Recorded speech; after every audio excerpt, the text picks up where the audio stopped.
उद्या 2026चा नीटचा पेपर.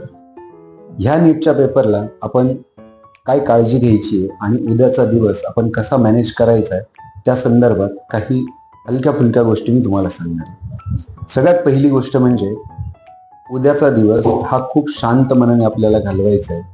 उद्या नवीन असा अभ्यास काहीच करू नका. जे काही तुमचं झालेलं आहे, जे काही तुम्ही अगदी व्हेरी शॉर्ट नोट्स काढलेले आहे तेवढाच फक्त वाचा. उद्या सोबत तुमचा admit card, valid I D proof, तुमचा पासपोर्ट साईजचा फोटो आणि तुम्ही एक काढलेला मोठा फोटो असं सगळं सोबत घेऊन जा. तुमच्या सेंटरवर तुम्ही 1 तास आधी पोचा. जर तुमच्यासाठी शहर किंवा एक्झाम सेंटर एकदमच नवीन असेल तर मग तुम्ही आज आदल्या दिवशी जाऊन ते सेंटर एकदा बघून घ्या. जर त्या रोडवर ट्रॅफिक खूप असणार असेल तर तुम्ही 2 तास आधी निघा, पण सेंटरवर वेळेत पोहोचा. वेळेपेक्षा 1 तास आधी पोहोचा. उद्या एक्झामला जाताना सकाळी आरामशीर उठा. अलार्म लावून उठू नका. झोप भरपूर घ्या. त्यासाठी तुम्ही आज रात्री 10-10:30 पर्यंत झोपा. सकाळी उठल्यानंतर एकदम हलका नाश्ता घ्या.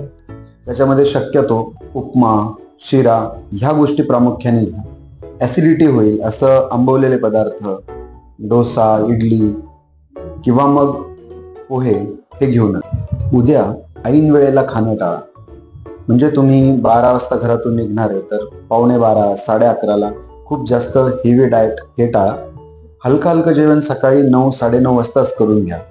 आणि पेपरला जाताना एक छोटीशी कॅडबरी किंवा एखादं डार्क चॉकलेट तुम्ही सोबत ठेवू शकता. म्हणजे काय होईल, तुम्हाला एनर्जी मिळेल आणि तुम्हाला ब्रेनला स्टिम्युलेशन हे चांगलं मिळेल. ओव्हर हायड्रेटेड हे स्वतःला ठेवू नका.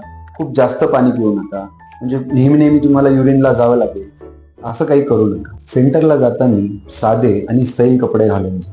खूप जास्त फिटिंगचे आणि ब्लॅक कलरचे, शक्यतो ब्लॅक पॅन्ट्सही टाळा, कारण ब्लॅक पॅन्टमुळे घाम येऊ शकतो आणि तुम्हाला त्रास होऊ शकतो, तुम्ही डिस्टर्ब होऊ शकता. सोबत ज्वेलरी, इलेक्ट्रॉनिक गॅजेट्स, बेल्ट्स या सगळ्या गोष्टी टाळा.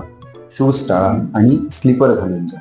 सोबत तुम्हाला जर पाणी लागत असेल तर ट्रान्सपरंट बॉटलमध्ये लिटरभर पाणी सोबत घेऊन. तुम्हाला लागणारे admit card, valid I D proof, passport photo हे आजच बॅगमध्ये संध्याकाळीच रेडी करून ठेवा आणि तुमचा ॲडमिट कार्ड किमान 3-4 वेळा व्यवस्थित वाचा. त्यातले एक इन्स्ट्रक्शन फॉलो करा.